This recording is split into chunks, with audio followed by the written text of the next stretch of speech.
So I just came outside and I just noticed after the snow melted, my car was way down there.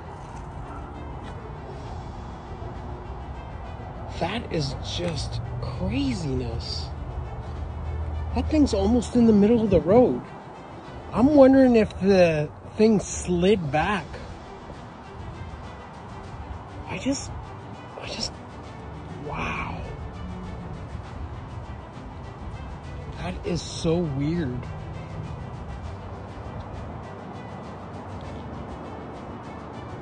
Has anybody in Texas experienced this? I'm really curious because this is not no joke. This is like this fifth day of the snowstorm, but this is the day it melted. And I'm like, I haven't been out here for 2 days. Well, 1 day. And I came out here and this is like this. Does anybody in Texas notice anything like this with their cars in their driveways that have a little bit of a hill?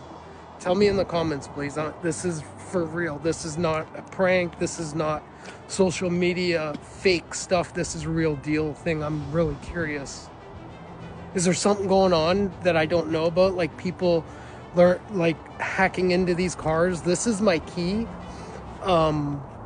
I've never heard of it, but if there is, please tell me in the comments so I can disconnect my battery or put a cutoff switch on my car.